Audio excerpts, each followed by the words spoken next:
Wow, thank you very much. And thank you, worship team. Fantastic. Really appreciate you guys. I feel like the church's mission at the moment is to try and hit me with double acts just before I get up, right? So that was a bit overwhelming. But in the spirit of the morning, instead of preaching today, I'm actually going to walk around and ask you Bible questions all morning. So just gear yourself up for that. No, don't leave. No, don't. Just kidding. I wouldn't really do that. Yes, my name's Mark, for those of you who don't know me, and I have the privilege this morning of sharing the word. And for those of you who weren't here a couple of weeks ago, I started this series, and this series, I'm calling it Becoming. And the idea comes out of 1 Peter 2, and it's this idea that we are coming and becoming in God, right? And the critical element of all of that is this idea that we're not fully formed. Even when we come into a relationship with Jesus, we're not fully formed. And that's really critical for you to remember, because sometimes we will look at ourselves and go, I'm so much less than what I think I should be. And God wants to say to you today, and He wanted to say to you 2 weeks ago, but He wants to keep saying to you today that you're right where He wants you to be. You're right where He wants you to be, and He is going to do the work, not you, right? So that's the idea behind this series. Last 2 weeks ago, we talked about identity, who you are, and we talked about three things. And I won't go around and ask people whether they remembered, because that's been done this morning as well. But three main things we talked about. We talked about alignment.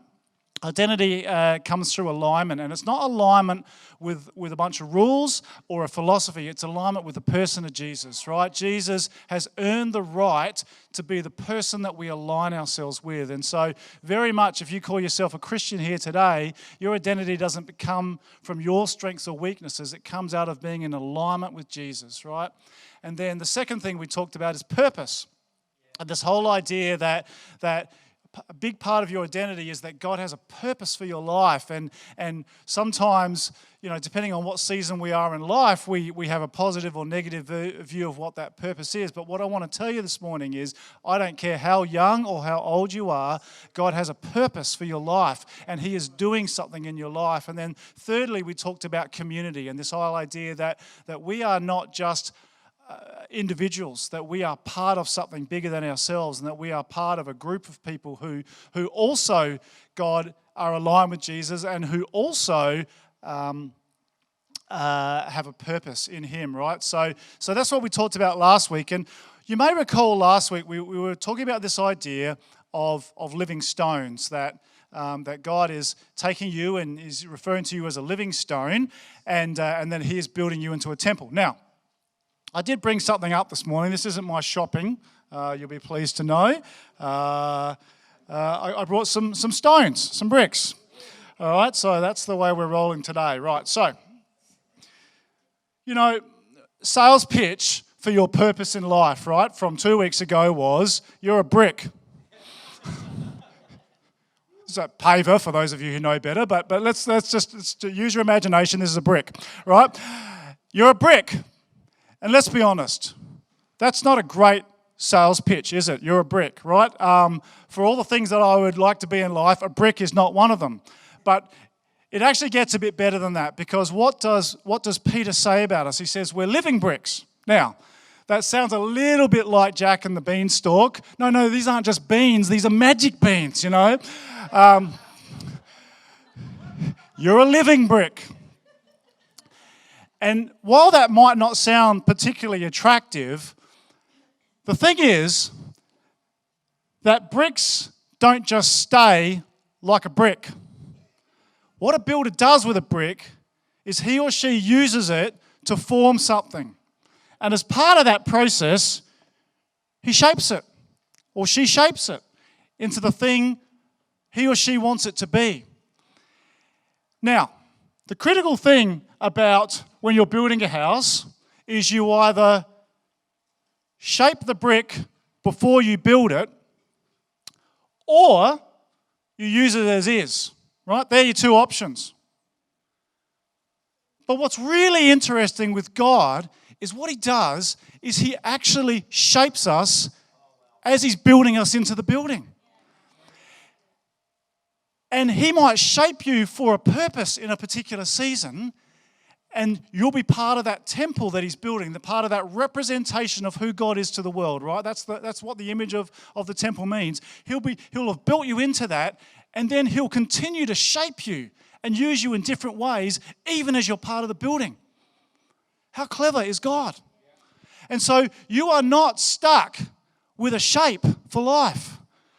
God will change you and form you and shape you as he's using you. You don't have to wait until he's finished before you can start working with God to change the world.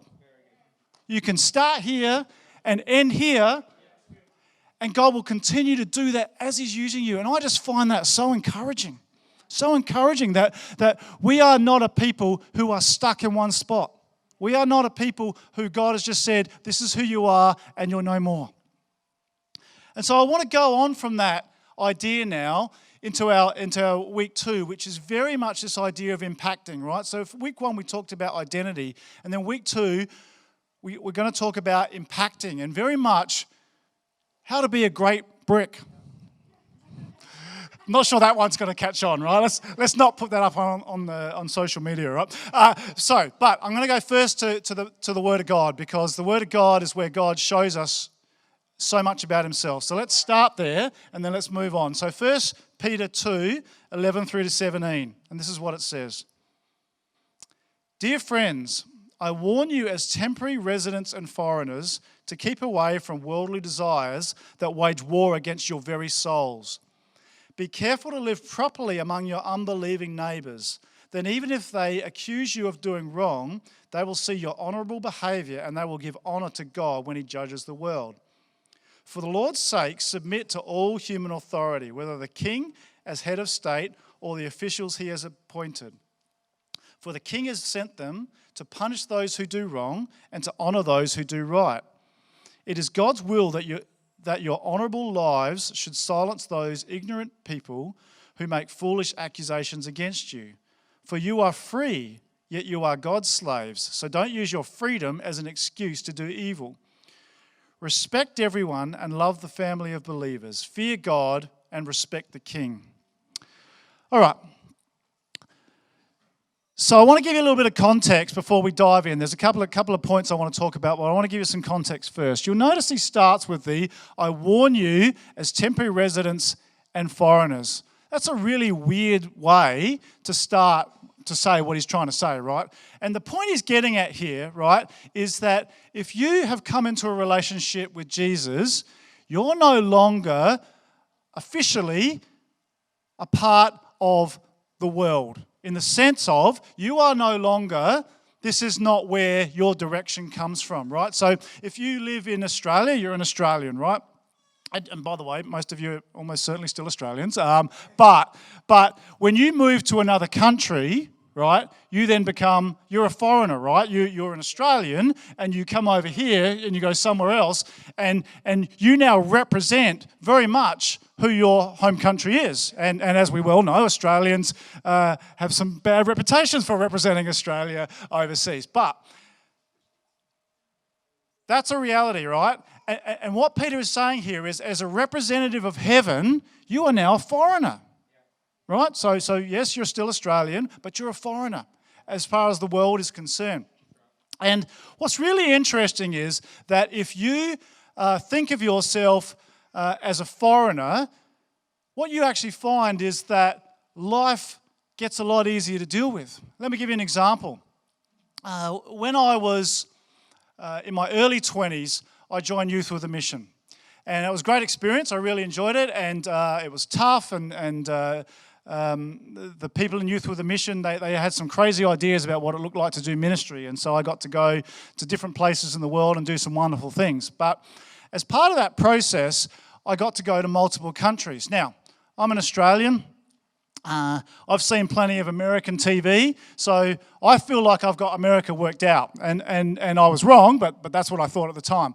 At some stage, I knew I was going to go to India and Pakistan, and those places seemed really foreign to me, right? So I kind of set myself for those. Now, what was interesting about the process is when I went to America, and anyone who's been to the United States, or really any other sort of Western country, what you'll realise is they look similar on the surface, but they're quite different in dozens, if not hundreds of little ways.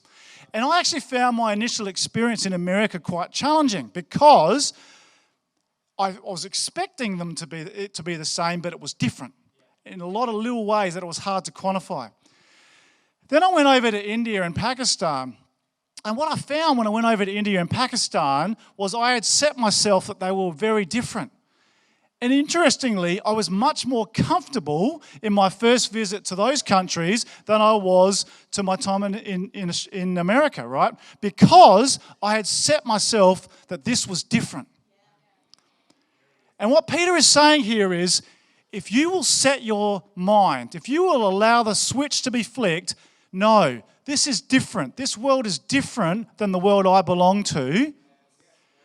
You can go out into the world with a lot more comfort and a lot more security, knowing it's not my job to try and fit into this world. That's not my job. My job is to represent where I'm from, which is, according to Peter, you're from heaven, right? That's where you're from now. Does that make sense? I want to start there because that's the context for the things he's going to say next. And if you don't get that, if you continue to try and blend in or fit into this world, it's not that you won't be effective, but my experience is it's that you will find it a struggle and a strain, right? And Peter says, if you allow yourself to look at the world differently and see yourself as a stranger here, then you're actually going to find the experience more effective for yourself. Make sense? All right, so let's go on.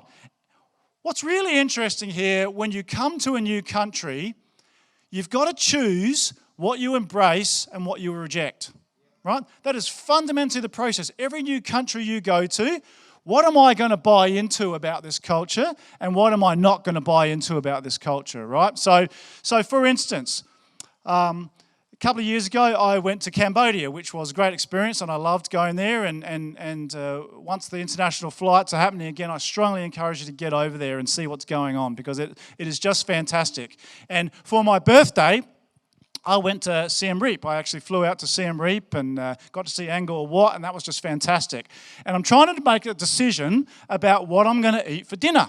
Right? And it was a pretty busy place, and so I got on the internet, and I just love that, right? You be in the middle of Cambodia, get on the internet, and find out what's popular.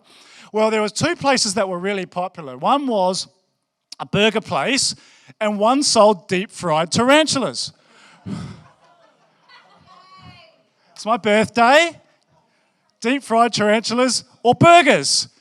And I got to confess here, I went with the burgers, right? That's the story. Story wasn't anywhere near as interesting as you were hoping it would be. But I chose to reject deep-fried tarantulas and accept burgers, right? But that's the reality. When we face new countries, that's what we've got to do.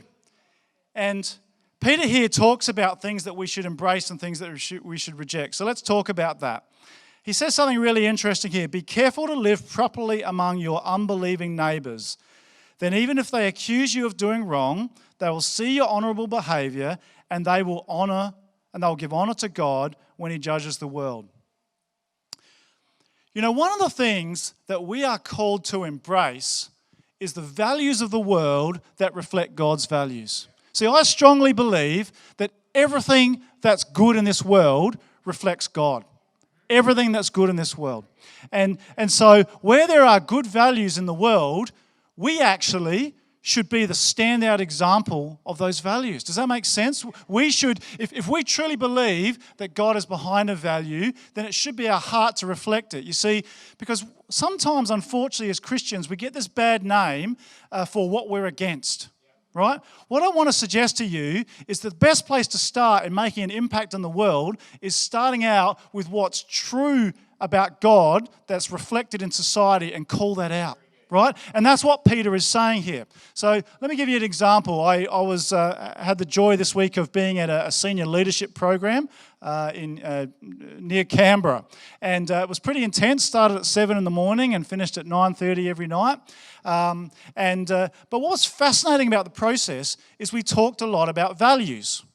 A lot about values, right? So we're in this corporate environment, we're talking about values. Now, I work for a company whose one of their claims to fame is they make more missiles than everyone else, right? So I work for a defense company and they make more missiles than everyone else. Now, what you would expect then is that their values might be about blowing stuff up, right? You might think to yourself, yes, it's all about maximizing destructive force, right? That's one of our values. Fortunately, it's not, because I probably would have left the company if that had been the case. Instead, their values were things like trust, respect, accountability, collaboration, and innovation. Now, I'm not suggesting that Rise should change its values, but if Rise were going to change its values, they're not a bad 5 to choose, right? My gut feel is that where you work, where you go to school, where you live, they have values that you can call out. They have values that you can support.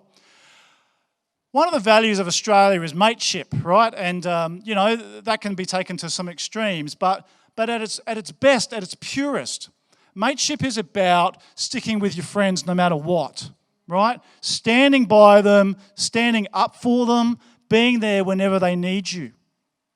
That's a core value. Now, as Christians, that sounds like a value I can get behind. That sounds like a value I should be excited to live.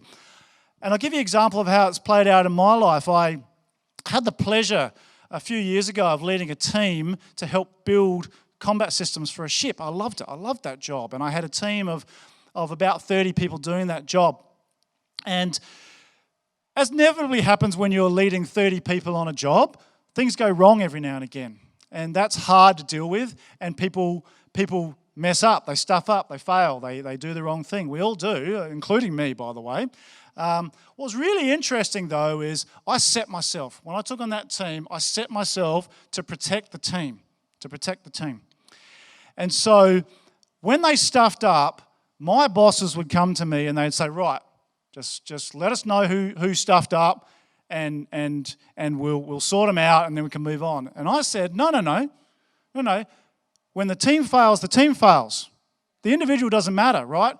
When the team fails, I'm the leader, I've failed, right? And therefore, you don't need to talk to them, I'll deal with it internally. And so I went about this week in, week out, even year in, year out for a number of years. And I remember coming to one of the guys that that was working for me at the time, near the end of that time, and I said to him, I was asking him to do something difficult. And I was kind of justifying and explaining why I needed to do it. He just stopped me, put his hand up, he said, stop. He said, you would take a bullet for any one of us, and I know that to be true. You tell me what you want me to do, and I'll do it. End of story, right? And what I want to tell you is that, and trust me, I've made a lot of mistakes in my time, but what I want to tell you is this. At that point, I realized that I had nailed mateship. I had nailed it. Goodness of God, sometimes luck on my part, but the reality is I'd nailed it. And if we will be willing to look at our society and live values the way that make a difference in our society, what I want to tell you is this: you will make an impact. You will make an impact. The next thing Peter says is this: for the Lord's sake, submit to all human authority, whether the king is the head of state or the officials he has appointed. For the king has sent them to punish those who do wrong and to honour those who do right. Right, so here's interesting. We've just talked about values and we've talked about Australian values. Who knows that submission to authority is not an Australian value, right? So sometimes living properly looks like doing things different, right? Sometimes it looks like doing things different. Now, the Christians back in Peter's day, they were people who very much were on the outer. But they weren't on the outer, just look at those weird people over there. They were on the outer because a lot of things they did sort of crossed over the line of what was legal and what was illegal, right? And so they were getting persecuted as much as anything else because they were doing things that are against the law. So for instance, they believed, the world believed that Caesar was God and that Caesar was king, right? So he was the guy in charge of Rome at the time, right? Well, the Christians, actually, they believed Jesus was king and Jesus was God. Now, we might think, oh, that's a nice philosophical conversation, but back in those days, that got you killed, right? Yes, Jesus can be a minor, small k king, and Jesus may be a minor, small g God, but he can't be the king or the God, right? So they were being persecuted. Now, as often happens when we get persecuted, we kind of step back and go, well, you know what? If I'm going to be under persecution, I'm going to rebel. And what's fascinating here is what Peter says is, don't rebel. Peter's not saying to the people, walk away from your standard about Jesus being king, but don't rebel for the sake of rebellion. Don't throw the baby out with the bathwater. Continue to follow your leaders where it's possible to do so. And the idea here of submission is sometimes we get the wrong idea of words, right? The idea we get of submission is I've just got to suck it up. I've just got to come in, do whatever they say. I've got to be a robot. And that's what Australians hate, right? We hate that sort of nonsense. We like being ourselves, and we hate being told you've just got to be a robot. You've just got to suck it up and do whatever the boss tells you to say. But the idea of submission that we get here is service to authority. Does that make sense? Service to authority. In fact, my job, if I'm coming in under someone, is not to just do what they say. It's to help them succeed and to become a better person while I'm doing it. Does that make sense, right? So it's quite a different view, and it's almost, I want to use the word subversive, right? I'm not just sitting under, whether it's a boss or whether it's a teacher or whether it's your parents or whether it's the government. I'm not just sitting under those people going, yes, sir, or yes, ma'am, that's what I'll do, right? I am actually working to serve them, to see them become all God wants them to be. And that's a completely different view of submission. And that's what Peter is inviting his people to do. Do not just come in under authority and go, yes, no worries, nor rebel. Instead, come in as a change agent. Be an influencer within your society. Be an influencer in your company, in your school, at your university, in your home. You may not be in charge, but what God is inviting you to do is to influence wherever you are.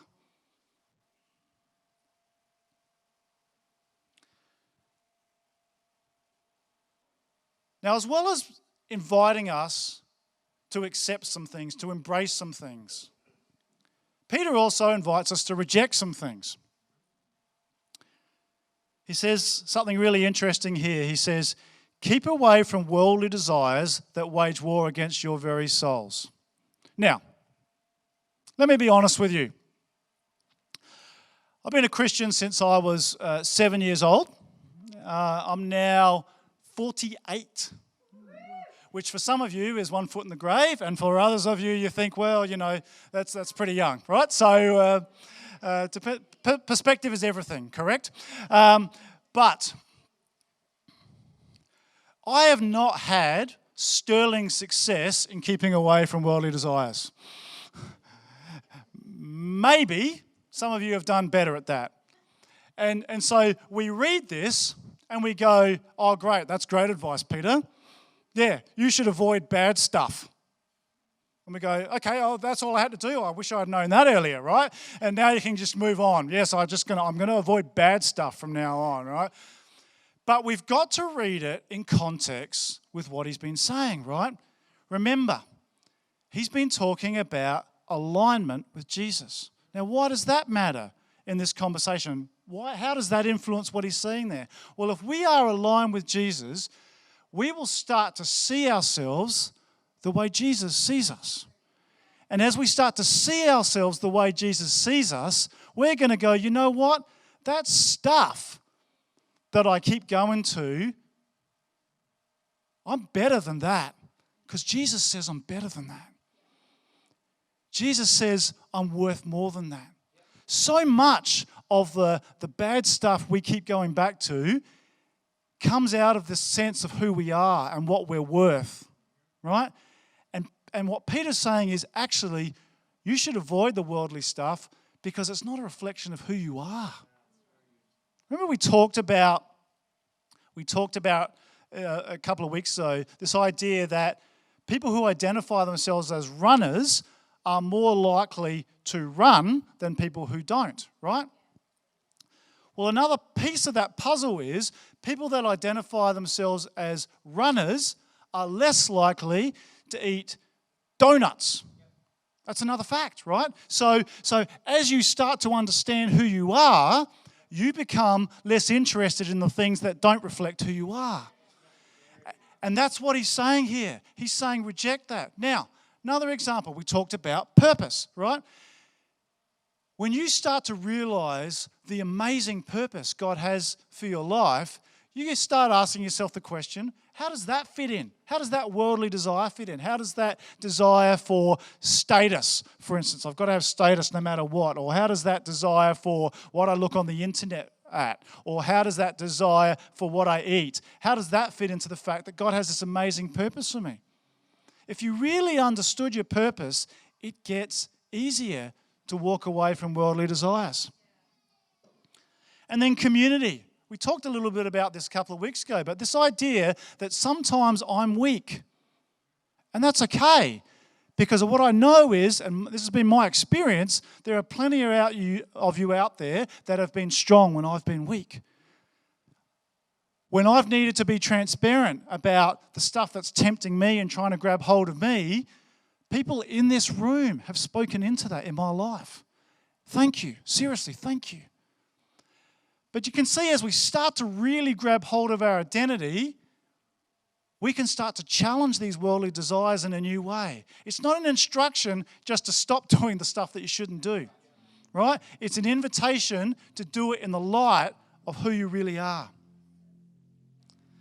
The next thing he says is this, for you are free, yet you are God's slaves. So don't use your freedom as an excuse to do evil. Now that's a strange comment, right? I'm free, God's got me free, so now I shouldn't do evil. Well, that seems self-evident, right? But here's what he's getting at here. And this is really important we grab hold of this. There's a couple of ways that we can use our freedom to do evil, right?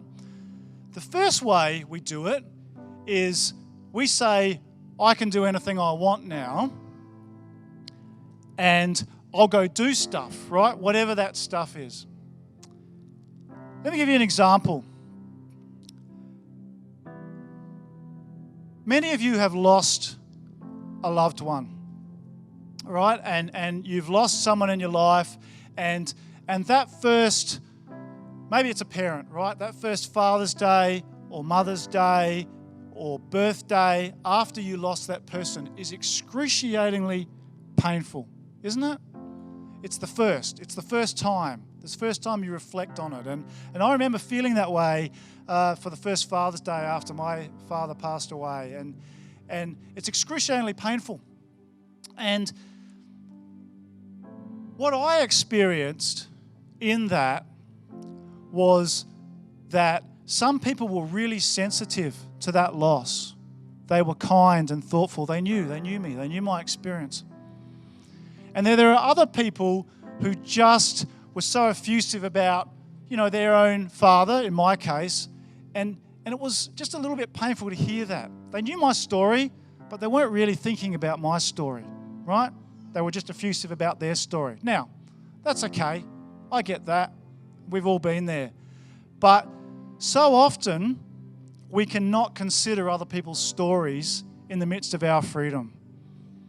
And what I want to encourage you is to be asking yourself, in the midst of my story, am I thinking about other people's stories? Am I thinking about where their pain points are, where their temptations are? For some of you, maybe you don't struggle with with something like inappropriate movies, right? The sorts of movies that maybe they got an MA 15 plus on them or something like that, and you're fine to go do that. But maybe you've got a friend who does. Well, freedom looks like not going to those movies with your friends. That's what freedom looks like, because you choose to use your freedom to love on your friend. The idea is, and this is all absolutely true, what I'm about to say is absolutely true, is that Jesus has died once for all of your sin. That is absolutely true. But what we do is we start looking at that as something that we can just rely on. I'll go do this, and then I'll go back and I'll talk to God and I'll ask for His forgiveness. And then I'll do that and I'll ask God for His forgiveness. And then I'll do that and I'll ask God for His forgiveness. And what we do is we start to become abusers of the grace of Jesus. Now, this is who Jesus is. He's not going to stop delivering grace. It's who He is. But what it does is it hardens us in our relationship with Him. You know, Peter here talks about our choices as being enemies, right? Our worldly desires as being enemies that wage war on our soul. I don't think we have a big enough version of sin, quite frankly. I don't think, and maybe I should speak for myself here, I don't think I think of sin as my enemy that's waging war on my soul. And what Peter's saying here is our job in this world is to actually call out sin for what it really is, the destructive force that wages war on our soul. Now, Peter concludes with this idea. Pretty simple to sum up in some ways, very hard to live. He says, respect everyone and love the family of believers. Fear God and respect the king. Now, that summary only makes sense in the light of who we are. You see, because it's easy not to respect people when they don't do things that are worthy of our respect, right? It's easy to withdraw our respect. But Peter says, no, respect everyone. It's easy to love the family, as in the people in this room, when they're doing the things we like them to do. It's really hard to love them when they're not, right? Fear God really talks about the awe of God, and it's this idea that you've got to keep God up where He belongs. Don't drag Him down to your level. Put Him where He belongs. And when things aren't going our way, we like to drag God down to our level. And then finally, respect the king. Fortunately, we don't have a king, but what it's really saying is have a genuine submission to authority. And that invitation for us is one that's difficult for us to embrace, I think, if I'm honest. Because that invitation is an invitation to impact the world God's way. And we think we know how to impact the world. We think it's about being charismatic and effusive. It's about big strategies and bold plans and making a massive difference in our world. But let me tell you that what God invites you to do is to make an impact in the small things. Day in, day out. Day in, day out. Be comfortable with who you are enough that you can keep making an impact in the small things. Now, if you read the testimony of any great Christian throughout history, what you will find always, and I've read a number of biographies over the years, what I have found is it is always true that they were faithful in little things. Day in, day out, loving people, fearing God, respecting, submitting, day in, day in, day in. And that is the invitation that Peter gives us. And it is not a reflection of our greatness or lack thereof that God at times and seasons calls us to what feels like the mundane. Because God is building His temple and He's using us to do it. What a great privilege. And I can tell you right now, I've seen it in my life, and I can promise you that for every one of your lives, there's going to be a moment where you're going to get to look back and you're going to see, isn't it amazing what God built? Isn't it amazing? Isn't it amazing that He shaped me even as He was building me? Isn't it amazing? I just want to invite everyone, if you're able to stand, please. I want to pray.